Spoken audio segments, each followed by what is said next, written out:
Volám sa Michal Novák. Nachádzame sa na farme v obci Kuchyňa. Celková výmera farmy je 1033 hektárov a jej hlavným zameraním je s prírodou harmonizujúci chov hovädzieho dobytka. Prišli sme sem v roku 2008, presnejšie 6. februára toho roku. Bolo to tu vo zúfalom stave, bol tu vyhladnutý dobytok, veľmi zanedbaný hospodársky dvor, zlý stav všetkého, od polí, cez zásoby krmovín, cez strojový park, cez stav areálu. Začali sme smerovať tento podnik ku harmonickému,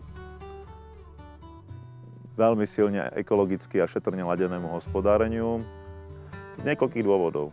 Pretože to dávalo zmysel, to bol taký prvý dôvod, pretože sme sa dobre cítili, keď sme videli, kam sa tá krajina mení, pretože sme si povedali, že je dobré robiť niečo, čo je pre spoločnosť prospešné.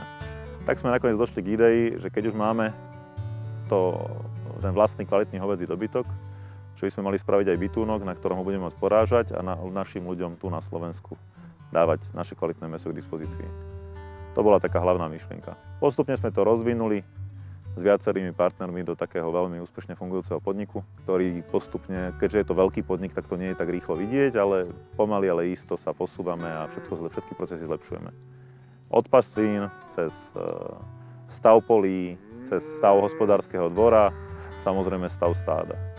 Tak náš prístup spočíva v tom, že nepoužívame žiadne postreky, žiadneho druhu, žiadne umelé hnojivá, nepoužívame umelé konzervanty na konzerváciu krmovín, používame len prírodzené konzervanty typu baktérie a obyčajnú soľ. Používame striedanie plodín, kde napríklad obľúbenou plodinou je hrach alebo lucerna, ktoré privádzajú do pôdy prirodzený dusík. Používame postupy, kedy sa vyhýbame v najväčšom teple narúšaniu povrchu pôdy, aj ornej pôdy. Tým pádom zabraňujeme jej vysušaniu. Používame iba plytkú orbu, ktorá nezasahuje hlboko a neničí anaerobné baktérie. Vo svojej podstate bolo pekne vidieť, keď sme začali s tým ekologickým prístupom, ako sa postupne nastolovala rovnováha v prírode. Najprv sa namnožil hmyz. Následne sa namnožilo drobné vtáctvo. Potom sa začali domnožovať dravé vtáky, pretože tým to trvá trošku dlhšie. Tým, že nepoužívame žiadne jedovaté návnady na hraboše ani nič podobného, no tak tie dravé vtáky potom z toho neumierajú, že by zjedli tie jedovaté hraboše a tým pádom sa tá populácia domnoží.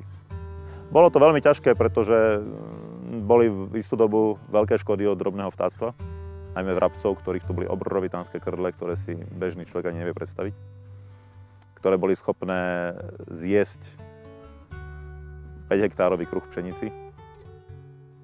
Krdeľ sadol, vydzobal, odletel. Pšenica nebola. A potom, keď sa tu ešte objavili ochranári, vedení pánom Haplom, ktorí prišli s projektom Sisla pasienkového, s tým, že on pomôže nastoliť rovnováhu, že je to taký obľúbený živočích na konzumáciu pre sokola rároha, tak tento projekt sme privítali a podporili sme ho. Umožnili sme, aby sa vysádzali tie sisle, kde sa vysádzajú. Zariadujeme tak, aby tie podmienky pre tie sisle boli pokiaľ možno čo najoptimálnejšie a sa mohla tá kolónia rozvíjať.